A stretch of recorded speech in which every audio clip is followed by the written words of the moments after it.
아멘. 오늘도 말씀과 기도로 수요일 하루를 시작하는 우리 모든 성도들 가운데 하나님의 놀라운 은혜가 언제나 함께하여 주시기를 주님의 이름으로 간절히 축원드립니다. 오늘 통독할 말씀은 사도행전 6장과 7장입니다. 먼저 6장 1절에서 7절까지 말씀에서는 예루살렘 초대교회가 확장해 가면서 교회의 행정실무를 담당할 7집사를 선출하여 조직을 갖추게 된 사실을 보도하고 있습니다. 예루살렘 초대교회의 가장 큰 특징이라면 구제와 복음 전파에 있었습니다. 즉 예루살렘 초대교회 성도들은 자기 재산을 팔아 교회에 헌납하고 신앙 공동체 생활을 하는 가운데 사도들을 중심으로 복음 전파에 매진하였던 것입니다. 그래 예루살렘 초대교회는 불신 유대인들로부터도 칭찬을 들을 만큼 은혜와 사랑이 넘치게 되었습니다. 그러나 그러한 예루살렘 교회도 점차 확장되면서 내부적으로 갈등이 생겨나게 되었습니다. 당시 예루살렘 교회 내에는 본토 출신의 유대인 성도뿐만 아니라 외국에서 살다 귀국하여 복음을 믿고 교회 공동체에 가입한 헬라파 유대인 성도들도 있었습니다. 그런데 문제는 이 헬라파 유대인 출신의 과부들이 교회 구제에서 자주 제외되었고 급기야 헬라파 유대인들이 히브리파 유대인들을 향해 원망과 불평을 하게 된 것입니다. 이는 12명의 사도들만으로는 교회의 구제 및 행정적인 업무를 감당하기 어려울 만큼 예루살렘 교회가 폭발적으로 부흥한 결과였습니다. 사실 당시 사도들은 구제와 같은 교회 행정적인 업무에 밀려 그들의 본연의 임무인 복음 전파의 사명을 제대로 감당할 수 없는 상태였습니다.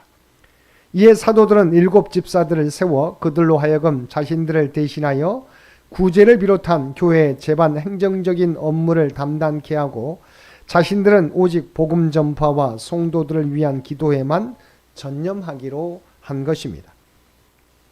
이렇게 하여 예루살렘 초대교회는 마침내 처음으로 조직을 갖추게 되었고 교회 내부에서 발생한 갈등을 슬기롭게 해결함으로써 다시금 급속한 부흥의 토대를 마련하게 되었는 바 심지어는 제사장의 무리까지 교회 공동체에 가입하게 되었습니다. 한편 본문에서 베드로는 집사의 자격을 성령과 지혜가 충만하여 칭찬듣는 사람으로 제시하고 있는데 이는 오늘 교회 직분자에게 있어서도 필수적인 요소라고 하겠습니다. 또 집사의 책무에 대해서는 구제와 봉사로 되어 있는데 이는 그들의 주요 책무를 말하는 것일 뿐 그들에게 복음 전파의 책무가 없음을 의미하지는 않습니다. 실제로 이후에 보면 7집사들도 사도들과 마찬가지로 복음 전파의 사명을 감당하기도 하였습니다. 한편 본문에서 선출된 7집사는 그 이름이 모두 헬라식으로 된 것으로 보아서 헬라파 유대인 출신 성도들로 여겨지는데 이들의 선출은 이방 선교의 기틀을 마련한 것이라고도 볼 수 있습니다.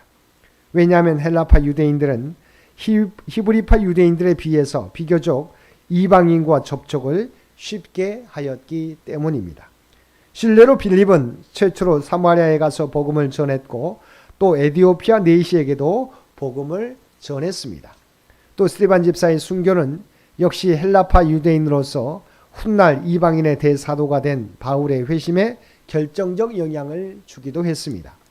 8절에서 15절 말씀은 스데반 집사의 체포 사건과 그의 변증적 설교 및 순교에 대하여 보도하고 있습니다. 본문을 보면 성령과 지혜가 충만한 7집사 중에 한 사람인 스데반이 디아스포라 유대인들이 중심이 된 회당에서 복음을 전했는데 성령의 지혜로 말함으로 인해서 그의 변론에 대적하는 자가 없을 정도였습니다.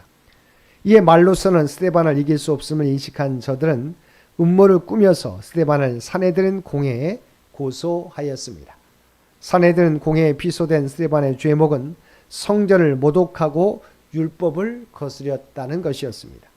이미 앞에서 사도들에 대한 박해를 통하여 복음 전파를 막았던 유대 종교 지도자들은 예수님과 사도들을 고소했던 죄목으로 다시 스데반을 고소함으로 복음의 진리가 확산되는 것을 막으려고 한 것입니다.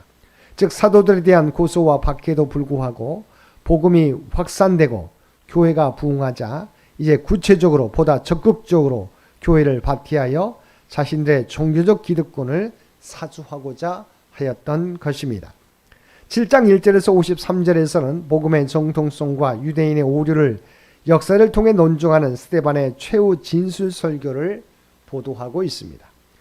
이러한 스데반의 설교는 사도행전에 기록된 설교 가운데 사도가 설교하지 않은 유일한 것으로서 이스라엘 역사를 소수하여 예수 그리스도의 복음의 정통성을 변증하고 아울러 유대인의 오류를 지적하여서 그들의 반성과 회개를 촉구하고 있습니다.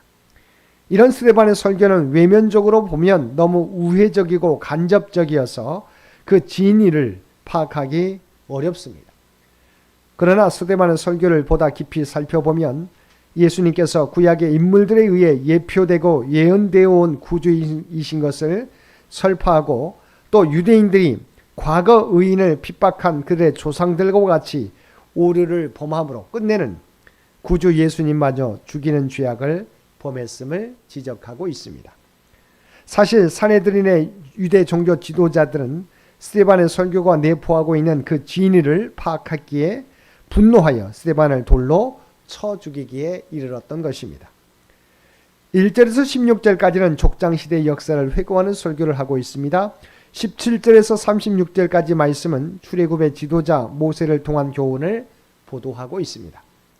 여기서 스데반은 모세의 출생과 성장 배경, 이스라엘을 애굽의 압제에서 해방시키기 위한 인간적인 계획 및 열심 및 그것의 실패로 인한 도피, 그리고 하나님의 부르심 등을 언급하고 있습니다. 예수님 시대 곧 초대교회 당시 유대인들은 율법의 전수자요 이스라엘의 구원자였던 모세를 지나치게 영웅시한 반면에 모세를 부르시고 그 배후에서 역사하신 하나님을 무시하고 그의 말씀에 불순종하는 잘못을 범했습니다.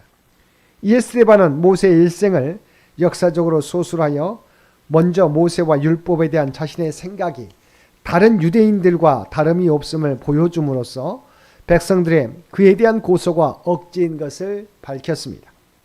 동시에 다른 한편으로는 모세의 생애 중에서 인간적이고 실패했던 부분을 드러냄으로써 실패자 모세를 위대한 지도자로 만드신 이가 하나님이신 것을 강조하여 하나님의 주권적인 섭리와 은혜를 부각시켰습니다.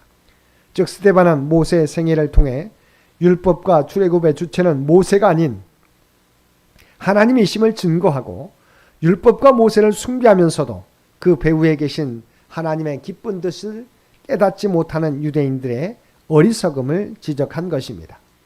37절에서 43절까지 말씀에서는 이스라엘의 구원자로 세움받은 모세의 명령을 거부하고 불순종하여 우상 숭배를 행한 이스라엘 조상들의 죄악된 모습을 지적함으로써 같은 죄악을 답습하고 있는 유대인들을 책망하는 장면입니다. 우리가 알고 있는 바와 같이 하나님은 모세를 택하시고 그로 하여금 이스라엘 자손을 애굽의 압제에서 구원하게 하셨습니다. 그러나 이스라엘 자손은 하나님의 놀라운 은혜를 체험하고도 시시때때로 하나님의 종 모세를 원망하고 불순종하기를 계속하였습니다. 그리고 그들의 이러한 불신앙적인 모습은 모세가 하나님의 율법을 받기 위해 시내 산에 올라간 사이에 금송아지 우상을 만들어 그것을 자신들을 애굽에서 인도하여 낸 신이라고 하는 데서 그게 달했습니다. 나아가 그들은 광야 40년 동안의 생활을 불순종으로 일관하였습니다. 근데 스데반이 여기서 이처럼 이스라엘 조상들의 불순종을 언급하는 것은 당시 유대인들이 모세가 나와 같은 선지자라고 예언했던 예수 그리스도를 거절하고 그의 말씀에 불순종한 사실을 지적하기 위함이었습니다. 즉 당시 유대인들은 스스로 모세의 사역을 존경하며 그의 율법을 엄격히 준수한다고 생각했으면서도 정작 모세가 예언하고 예표했던 예수 그리스도가 오자 그를 배척하고 죽이는 죄악까지 범했던 것입니다. 그리고 지금은 스데반까지도 율법을 거스르는 자로 고소했던 것입니다. 이에 스데반은 이스라엘 조상들의 불순종의 역사를 소술해서 당시 유대인들 자신들의 모습과 비교하게 함으로써 그들도 조상들과 다름없이 불순종하고 있음을 지적하고 그들이 자랑하는 율법 준수가 형식에 치우친 것임을 책망한 것입니다. 유대인들의 그에 대한 두 번째 고소, 곧 성전을 모독하였다고 하는 죄목과 관련하여 유대인들의 성전 숭배의 잘못을 지적하고 있습니다. 하나님은 이스라엘 자손을 애굽에서 인도하여 내신 후 광야에서 모세를 명하여서 하나님의 임재의 상징적 초소이자 하나님과 백성들의 만남의 장소로 성막을 짓게 했습니다. 따라서 이 성막은 이스라엘 백성들의 생활의 중심이 되었는데 솔로몬 때에 이르러서는 고정적 건축물인 성전으로 대치되었습니다. 그리고 이후에 성전은 율법과 함께 이스라엘 백성들의 신앙의 핵심적인 요소로 부각되었습니다. 이에 스데반은 하나님은 성전에 국한될 수 없는 온 우주의 통치자이심과 성전 역시 하나님을 감당할 수 없는 피조물에 불과하다는 사실을 강조함으로써 유대인들의 외식적이고 인본주의적 신앙을 지적한 것입니다. 이러한 스데반의 설교는 실로 유대인들의 전통적인 가치관을 완전히 전복시키는 충격적인 것으로서 7장 54절에서 60절에서 보여주듯이 유대인들이 스데반을 돌로 쳐 죽이게 된 결정적 원인으로 작용했습니다. 51절에서 53절까지 말씀은 율법을 거스르고 구약에 오시리라고 예언된 구주 예수 그리스도를 십자가에 못 박아 죽인 유대인들의 완악함을 직접적으로 책망하고 있습니다. 즉 스데반은 먼저 이스라엘 조상들이 완악하여 의인이 오실 것이라고 예언한 선지자들을 핍박하고 죽인 것을 지적하고, 이어 당시 유대인들은 그 조상들의 완악함을 그대로 답습해서 성령을 거스르고 옛날 선지자들이 오시라고 예언했던 의인 곧 예수 그리스도를 죽이는 죄악을 저질렀을 뿐만 아니라 율법을 지킨다 하면서도 실제로는 지키지 않았음을 통박하고 있는 것입니다. 실로 당시 유대인들은 그들 조상과 조금도 다를 바가 없었습니다. 아니 더 완악해졌습니다. 그들은 하나님의 선민임을 자처하고 자랑했으나 진정 잘못된 전통과 특권의식에만 사로잡혀서 하나님의 참된 선민이라 부를 수 없는 표면적 유대인에 불과했으며 하나님께서 친히 그들 가운데 오셨음에도 불구하고 교만과 영적 무지로 그분을 알아보지 못했습니다. 뿐만 아니라 그와 그의 복음을 적극적으로 배척하고 끝내는 그를 십자가에 못 박는 죄를 범했던 것입니다. 사랑하는 성도 여러분, 이처럼 스데반 집사의 설교를 통하여 종교 지도자들의 외식이 드러나고 구약에서 예언하고 있는 예수 그리스도가 구주 되심을 선포하였습니다. 우리의 믿음이 예수님을 향하지 않고 나 자신을 향할 때 우리 또한 유대 종교 지도자들과 같이 예수님을 십자가에 다시 못 박는 잘못을 범하게 되는 것입니다. 오늘도 내 중심의 신앙이 아니라 주님 중심의 신앙과 삶을 살아가는, 그리하여 오직 하나님의 뜻과 영광을 나타내며 살아가는 저와 여러분 모두가 되시기를 주님의 이름으로 간절히 축원드립니다. 함께 기도드리겠습니다. 사랑과 은혜가 충만하신 아버지 하나님, 우리에게 주님만 의지하며 주님만 믿고 따르는 믿음을 허락하여 주옵소서. 내 자신을 내려놓고 오직 주님의 말씀을 따라 주님의 뜻과 영광을 나타내며 살아가게 하여 주옵소서. 오늘도 이 나라와 이 민족을 기억하여 주시고 오직 하나님만이 통치하시고 인도해 주시기를 원합니다.